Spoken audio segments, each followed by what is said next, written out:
vivencias de sus protagonistas, la historia continúa. Es un proyecto que se inició allá por el año 2022, a mediados de ese año, donde luego de una entrevista con los veteranos de guerra de la Baulaye, en la Baulaye hay 31 veteranos de guerra, 4 de ellos ya han fallecido, y de esa entrevista hicimos un acuerdo donde íbamos a hablar o nos íbamos a referir únicamente al después de la guerra. O sea, no íbamos a hablar del antes ni del durante. 13 fueron los veteranos que se de alguna manera predispusieron para esas entrevistas.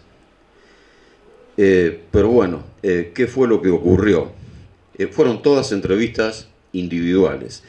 Fundamentalmente, ellos lo que querían era contar cómo el Centro de Veteranos de Guerra de Malvinas, de la Baulaye, que hoy es uno de los más importantes de la provincia, de la región y casi del país, por la multiplicidad de tareas que cumple, sobre todo de tipo social, hacia otros veteranos.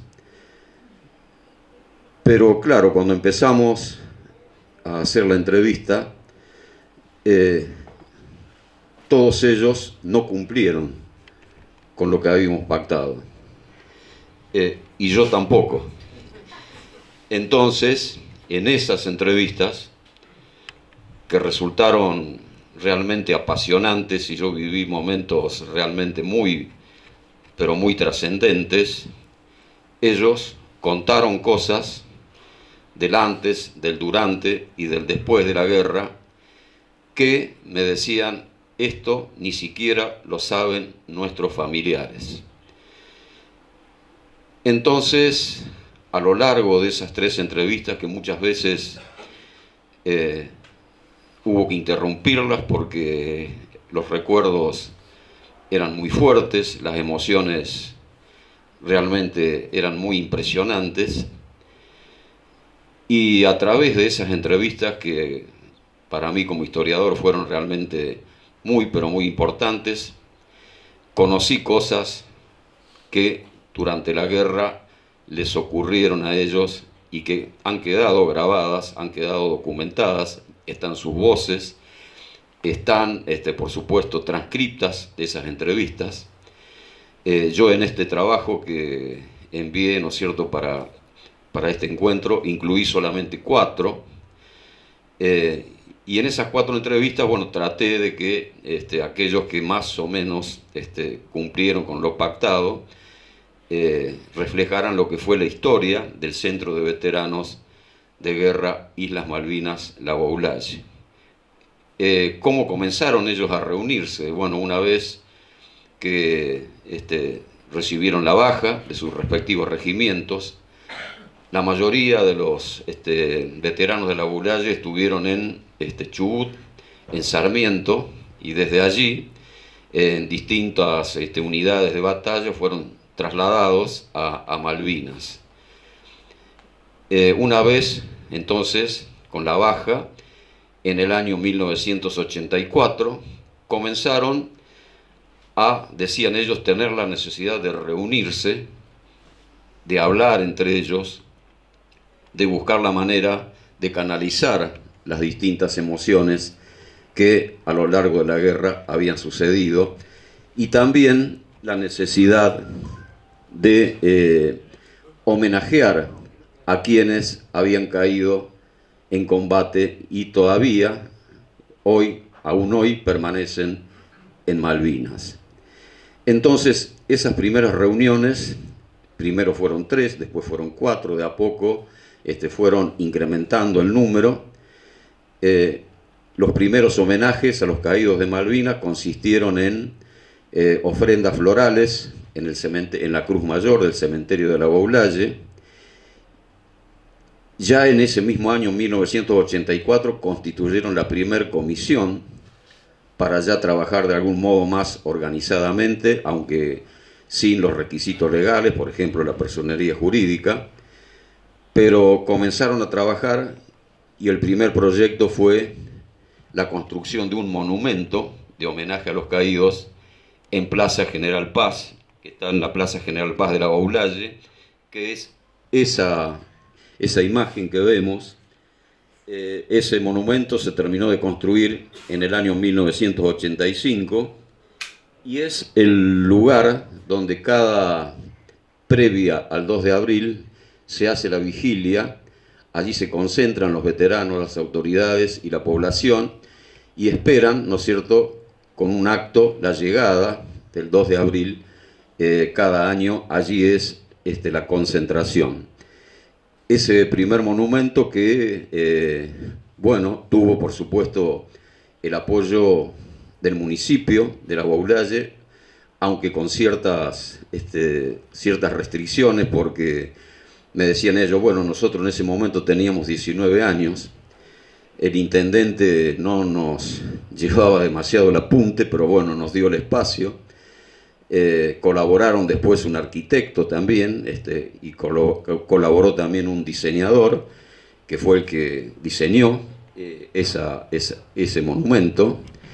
Y bueno, hubo una historia un poco risueña, porque ellos me decían, vino el intendente cuando lo estábamos terminando, con los bracitos atrás, dice, daba unas vueltas ahí alrededor del monumento y decía, esto no va a quedar así, dice, porque no queda bien, dice, le vamos a poner mármol, dice.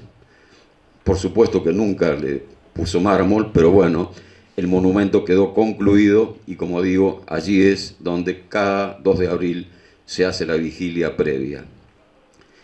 Continuaron trabajando y la idea, bueno, comenzó a tomar forma para tener un lugar propio donde reunirse, porque hasta ese momento lo hacían en casas de familia, lo hacían en bares, lo hacían en un local alquilado en el centro de la ciudad, y la idea era construirse su propio centro, su propio edificio, su propio local.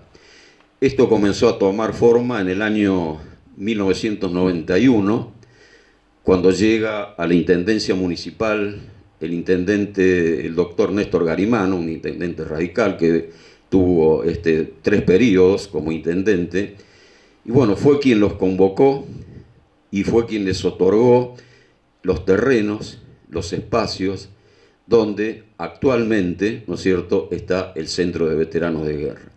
A partir de ese momento, la construcción del edificio se hizo, me comentaban ellos, con mano de obra propia, o sea, ellos mismos se encargaron de construir el edificio. Recibían, por supuesto, colaboración por allí de algún albañil cuando había que hacer alguna tarea un poco más compleja, cuando había que hacer instalaciones eléctricas y otras tareas que requerían de algún profesional. Pero la gran mayoría de lo que se ve construido es el espacio hecho por ellos mismos. Y ya a partir de ese año, cuando culmina la construcción, en el año 1997, logran lo que es la personería jurídica, por lo que entonces pasaron a ser ya una institución definitivamente reconocida y consolidada. Y yo lo que quiero recalcar es que dije en un principio que ellos prestaban muchos servicios, por ejemplo, en el caso de las obras sociales para la atención no solamente de los veteranos y de las familias. PAMI y APROS son 2 obras sociales que desde un principio comenzaron con la atención médica de la mayoría de ellos. También lograron atención, por supuesto, psicológica, que era pero muy importante. También el trámite para pensiones, realizaban trámites para el cobro de pensiones a veteranos de la región, a veteranos de otros lugares, no necesariamente solamente de la ciudad de la Baulalle. El Centro de Veteranos de Guerra, entonces, vamos a la siguiente imagen. Sigo trabajando y sigue trabajando. Esto que vemos, esta imagen, este monumento se inauguró recientemente cuando se cumplieron 40 años de la Guerra de Malvinas. Ese día se realizó un acto muy importante en la ciudad de La Baulalle, el 1 de mayo, porque también se conmemoró el bautismo de fuego de la Fuerza Aérea Argentina. Ese monumento representa, bueno, tiene un significado muy especial, según me decían ellos, porque es el monumento al soldado. Todavía no se había hecho ningún reconocimiento directo a los soldados. Veíamos distintas imágenes, siempre de Malvinas, siempre de edificios, nunca una imagen de un soldado, y lo que vemos allí son soldados en diferentes situaciones, haciendo guardia, izando la bandera, rindiendo homenaje a los muertos, estando en una situación de rendir homenaje y reconocer a la Cruz Blanca, que es la que identifica al cementerio de Darwin. Esa imagen que vemos allí es la plazoleta 2 de abril, que está ubicada frente al edificio de la sede del Centro de Veteranos de Guerra. La línea del medio representa el estrecho de San Carlos, los dos triángulos a los costados, las dos islas, la Gran Malvina y la Soledad.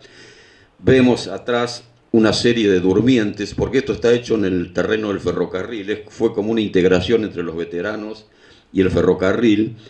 Allí hay 31 durmientes, que representa a cada uno de los veteranos de guerra de La Baulalle, y 31 álamos, que también representa a cada uno de ellos como un homenaje permanente a quienes combatieron en las islas. Bueno, otra de las actividades que ellos realizan es las Olimpiadas deportivas, que se realizan en distintos lugares y zonas geográficas del país. Lo que vemos allí es el equipo de vóley del Centro de Veteranos de La Baulalle participando de uno de esos eventos. Bueno, esta es el frente de la sede del Centro de Veteranos de Guerra. Vemos allí la bandera que cada vigilia, una vez concluida la vigilia, las autoridades, el público en general, ellos se trasladan al frente del Centro de Veteranos, se arría esta bandera, se la coloca en un cofre y en el acto protocolar que se realiza el 2 de abril es entregada a distintas instituciones, por lo general instituciones educativas. Se iza una nueva bandera que permanece izada hasta el año siguiente, donde se realiza el mismo procedimiento. Para concluir, ¿qué cosas escuché? Me decían ellos, como yo les comenté, acá hay cosas que hemos dicho que no las saben ni siquiera nuestras familias. Mis padres, me decía uno de ellos, murieron sin saber qué cosas me habían pasado a mí en la guerra. Y otras de las actividades que ellos hacen es ir a las escuelas, realizar charlas, exposiciones, y se molestan mucho cuando le dicen o cuando le hablan de rendición. Dicen, nosotros no nos rendimos en las islas. Lo que ocurrió el 14 de junio de 1982 fue un alto el fuego y nada más. Rendirse es algo definitivo. Un alto el fuego es algo temporal y puede reanudarse en cualquier momento.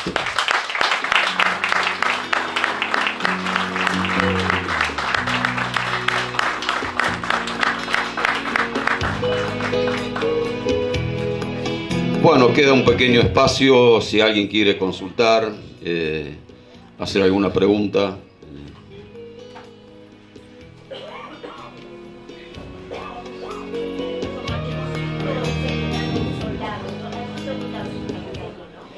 En la calle General Roca. No. No en las afueras, pero no en el centro. Bueno, vamos a entregar entonces las certificaciones a quienes se expusieron en este bloque.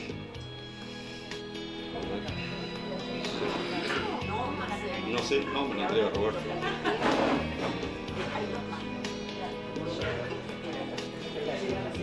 Ese fue uno pegado.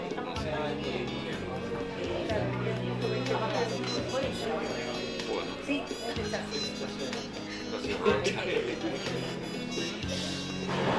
Muy bien, vamos a... ¿Este?